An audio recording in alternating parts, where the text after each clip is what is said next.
পূর্ব নির্ধারিত সূচি এবং নির্ধারিত ভেন্যু অনুযায়ী কলকাতার ইডেন গার্ডেন্স ও মুম্বাইয়ের ওয়াংখেড়ে স্টেডিয়ামে বাংলাদেশের বিশ্বকাপের 4টা ম্যাচ হওয়ার কথা ছিল।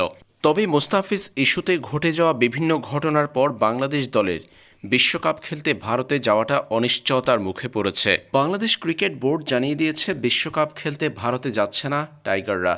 বাংলাদেশ যখন বিশ্বকাপ খেলতে ভারতে না যাওয়ার সিদ্ধান্তে অনড়, তখন বাংলাদেশকে বিশ্বকাপ খেলানোর জন্য আইসিসির ঊর্ধ্বতন কর্তা ব্যক্তিরা এসেছে ঢাকায়।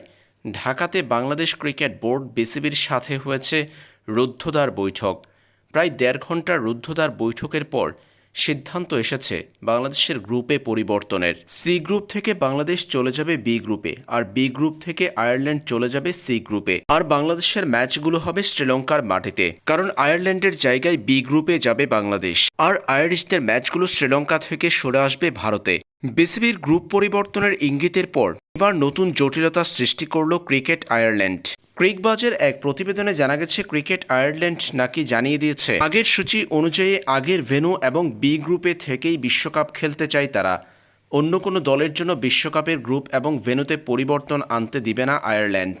অর্থাৎ বাংলাদেশের সম্ভাব্য পরিবর্তন মানতে রাজি নয় ক্রিকেট আয়ারল্যান্ড। তাতে গ্রুপ এবং ভেন্যু নিয়ে আবারও তৈরি হয়েছে জটিলতা।